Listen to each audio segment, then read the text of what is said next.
Our demo opened with a cinematic in which Kraven the Hunter confronts Peter Parker inside a cathedral while he is already wearing the black symbiote outfit. As the place where Peter loses the symbiote and the black goo picks an at-rock-bottom Eddie Brock as its new host, this church location is a defining feature of the Venom narrative. The key information that the symbiote is weak to loud sounds is revealed in this scene despite the absence of Eddie Brock this time around. More on that in a moment. This is demonstrated when the enormous church bell is unintentionally rung during the encounter and the symbiote convulses in pain. While Peter manages to escape from Kraven with a valuable vial of liquid, it comes at the expense of making a significant vulnerability known to his dangerous new foe.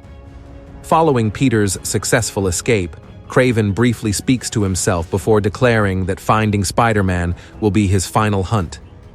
This is a not-so-subtle nod to the well-known plot Kraven's Last Hunt, which unmistakably served as the basis for Spider-Man 2's narrative. Any reader of Marvel Comics will be able to recognize this. In that comic, Kraven makes a promise to track down and kill Spider-Man, and he appears to succeed, until Spidey returns and defeats Kraven. Notably, Spider-Man doesn't actually have the symbiote in that scenario. Instead, he just wears a black outfit made of cloth. Kraven has a much greater difficulty than in the original plot since Spidey is connected to the potent symbiote in the video game.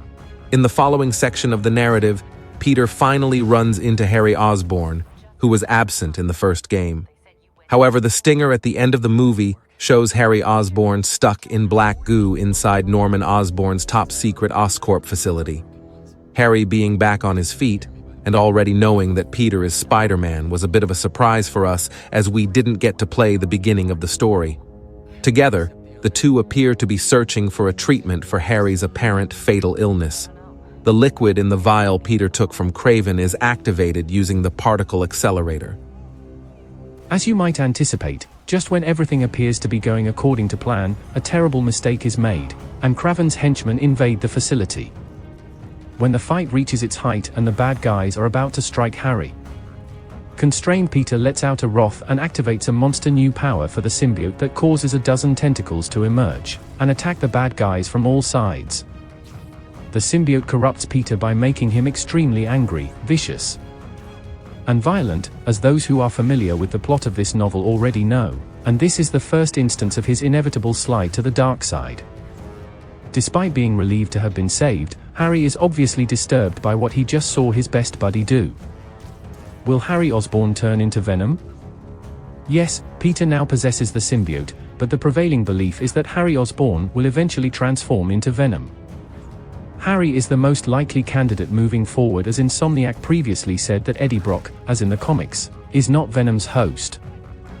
The symbiote appears to be an investigational treatment for Harry's illness, but it mysteriously develops consciousness and ends up attached to Peter. The symbiote's origins as an experimental medical treatment are taken from the Venom narrative in the Ultimate Spider-Man comic book.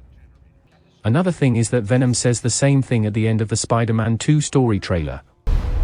We're going to heal the world. The trailer begins with Harry declaring, "We're going to heal the world," and it finishes with Venom saying the same thing. Could it possibly be any clearer? It's not entirely original for Harry to take up the role of Venom in place of Eddie Brock. Harry also took up the Venom persona in the animated Ultimate Spider-Man series. It appears that Insomniac used that show as influence for creating the Venom plot.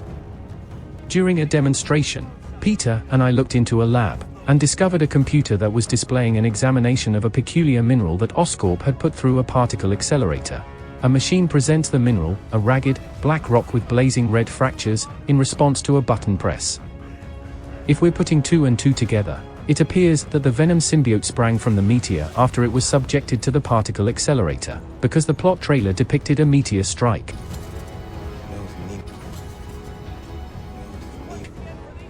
Over time, the symbiote's genesis has undergone a number of changes.